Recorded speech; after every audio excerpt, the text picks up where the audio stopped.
नहीं है।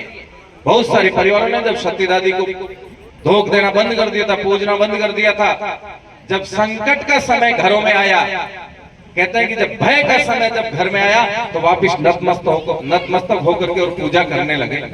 तो समय रहते यदि हम उनको नहीं छोड़ते तो ये दुविधाएं हमको भी देखनी पड़ती। आज जब मंदिर में आते हैं तो उनको कहते हैं कि साड़ा पहन करके आना है, तो मंदिर धोख देने के लिए साड़ा पहन करके आ रहे हैं, लेकिन मंदिर की धोख देने के बाहर जाने के बाद वापिस वेश बदल लेते हैं। तो कहां ऐसे बदलने की आवश्यकता है? रहिए ना हमारी परंपरा में। हम हमारी परंपरा को कैसे जीवित रख सकते हैं, मर्यादाओं को कैसे जीवित रख सकते हैं, हमारा संस्कारवान समाज कैसे बन सकता है, इस पर ध्यान रखना चाहिए हम सबको। हमारे इस हिंदू समाज में बहुत सारे ऐसे समाज है जिनको देख देख के हमें भी सीखना चाहिए कि वो अपनी मर्यादा में कैसे रहते और जीवन जी सकते हैं। इसलिए आप सब लोग आज जिस त्याजम पर बैठे हैं, जिस क्षेत्र में बैठे हैं, वह क्षेत्र कोई नॉर्मल क्षेत्र नहीं है। यहाँ कई परिवारों ने अपना बलिदान दिया है। भगवान जाम्बू स्वयं इस क्षेत्र में आए हैं, उन्होंने यहाँ का एक इतिहास बदला है और इस तपोभूमि पर हम सब बैठे हैं। आज से हम सब अपने मन में एक प्रण लें कि 29 नियम जो जाम्बू जी ने बताए, मैं प्रातः काल उठते समय उनको देखूंगा, घर में यज्ञ करता हूं उस समय मैं 29 नियमों को पढ़ूंगा और पढ़ने के बाद मुझे गौर करूंगा कि इनमें से सहज में कौन कौन से पाल सकता हूं, कौन नहीं पाल सकता हूं। एक विष्णोई के बेटे के घर में हमेशा यज्ञ होना चाहिए, कोई समय नहीं लगता है।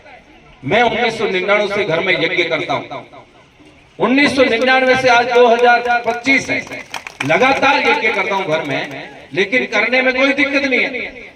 आप पूरे शब्द नहीं बोल सकते, लेकिन गोत्राचार पढ़ सकते हैं।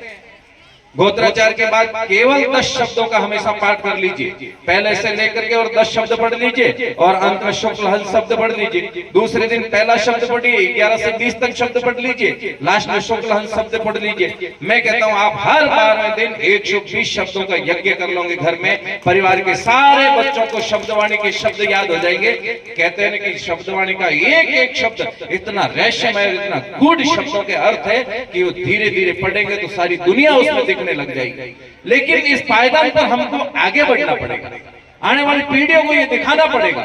बहुत सारे परिवारों में जब मैं जाता हूँ, देखता हूँ, प्रातःकाल मैं उनको चला करके कहता हूँ कि आज मैं यहाँ रुकूंगा तो मैं सुबह घर में यज्ञ करूंगा, तो फिर वो दौड़ते हैं कि जोत के लिए तापने घर में नहीं है, छोटा चम्मच घर में नहीं है, घी रखने के लिए पात्र नहीं है। मैं उन सबको ये कहना चाहता हूँ कि बदलने की आवश्यकता है। समय बहुत बदल चुका है, अरे हम खुद कर नहीं सकते तो दुनिया को देख करके तो कदम मिला करके चलिए। दुनिया क्या करे उनको देख करके तो ठीक करिए। इसलिए घर में यज्ञ करना प्रारंभ कर लीजिए। कोई दुनिया की ताकत आपका बाल ही बांका नहीं कर सकती, इतनी उस यज्ञ में ताकत है। भगवान जाम्बू जी का साक्षात्कार दर्शन उसमें होता है यज्ञ में, लेकिन करने का काम हमको करना पड़ेगा।